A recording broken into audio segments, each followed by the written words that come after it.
దీనికి మరణశిక్ష అమలు చేస్తే ఎలా కుదురుతుంది? నా శివాని ఎక్కడుందో చెప్పిన తర్వాత దీన్ని శిక్షించండి.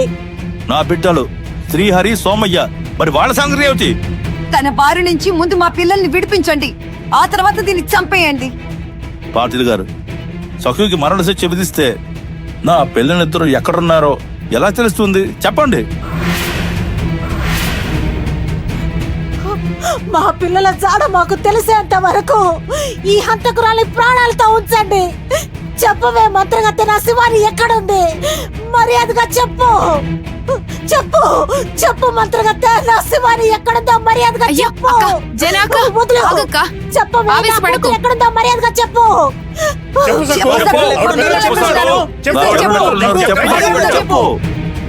ఏవండి, ఆయన గారు ఎక్కడికి వెళ్ళారు?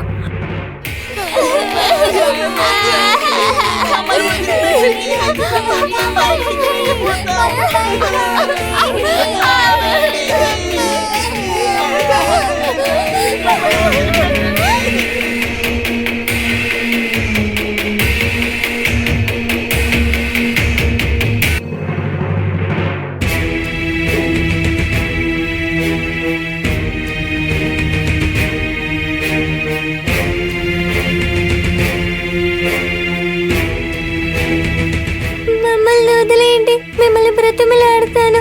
సక్కువకు వచ్చేలోపు మేము వెళ్ళిపోతాం.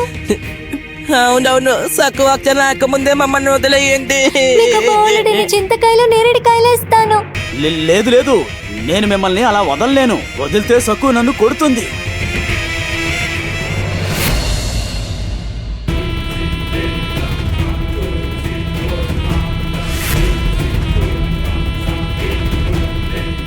రోజు మీరు తినేది చింతకాయలు, నేరేడుకాయలే కదా. ఇవాళ మీకు నేను స్వర్గ సుఖాలు చూపెడతాను. ఇదిగో పిల్లలు, ఈ చింతకాయలు, నేరేడుకాయలు ఏముంది? పదండి, మీరిప్పుడు పక్క నవ్వుతూ నాతో సరదాగా చక్కగా పరిగెత్తాలి. పరిగెత్తడం ఆపిన వాళ్ళని ఈ బాబాయ్ కొరడాతో కాళ్ళ మీద కొడతాడు. ఏంటి చెప్పు బాబాయ్, కొడతావు కదా? ఒకవేళ నువ్వు కొట్టకపోతే నేను నిన్ను కొడతాను. వద్దు, నన్ను కొట్టకండి. నేనే పిల్లల్ని కొడతాను.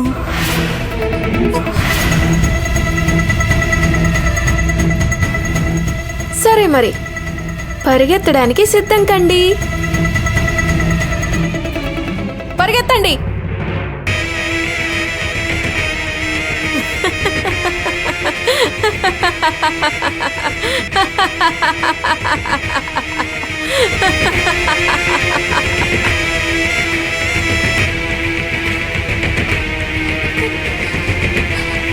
ఏయ్, ఎందుకు ఆగావు?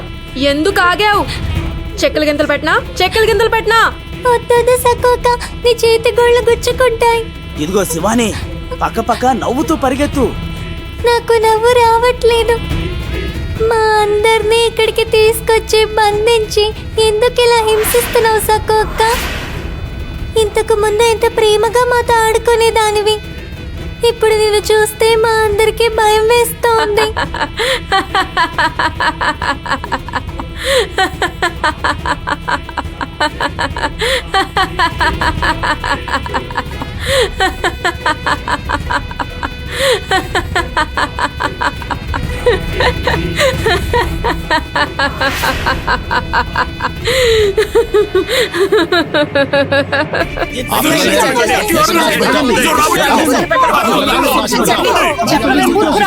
మా పిల్లల్ని ఎక్కడ బంధించావు?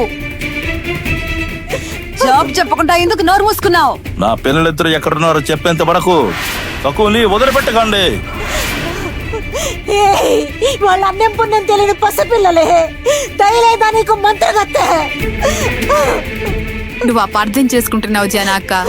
సఖు తల్లి అలా ఎన్నటికీ చేయదు. ఇందాక కమల గారు కూడా చెప్పారు కదా, 2 సఖులు ఉన్నారని. ఆ నాగోజీ బాబానే సఖు రూపంలో ఈ దుష్ట కార్యాలు చేస్తున్నాడు. సఖు చెల్లి ఈ మాటే చెప్తోంది. నువ్వు మాట్లాడుకో గంగి, నీకు పిల్లలు లేరు. మా కడుపు కోత గురించి నీకెలా తెలుస్తుంది?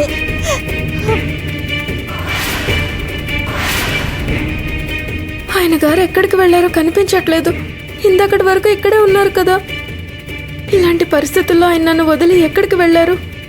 పాండురంగా, నువ్వు ఎందుకు ఇలా చేస్తున్నావు? ఆయన గారిని పంపించు. నాకు ఇప్పుడు ఆయన ఒక్కరే దిక్కు. శాంతమ్మా, దిగ్గు గారు, మీరు ఇక్కడ ఏమైంది? మీరు నాకు ఒక ముఖ్యమైన సమాచారం ఇవ్వాలి. నిన్నక్కడ ఇద్దరు కాపలదారుని పెట్టారు కదా, వాళ్ళలో వెంకయ్య ఇల్లు ఎక్కడో మీకు తెలుసా? ఆ తెలుసు బాబు, తెలుసు. హా. ఆ. పదండి, పదండి బాబు. బాబా గారు, ఈ పిల్లలతో నేను పడలేకపోతున్నాను బాబా గారు. నన్ను ఏడిపిస్తున్నారు. ఆకలేస్తోంది, దాహం వేస్తోంది. అమ్మ కావాలి, నాన్న కావాలి. బాబా గారు, నిజంగా నా వల్ల కావట్లేదు. నాకు విముక్తి కలిగించండి. ఒరే భైరవా, కష్టపడిన వాళ్ళకే ఫలితం దక్కుతుంది. అయినా జింగురోబా ఉన్నాడు, కొన్నాళ్ళు ఈ తిప్పలు భరించాల్సిందే. అదంతా నిజమే, కానీ కానీ లేదు, గీనీ లేదు.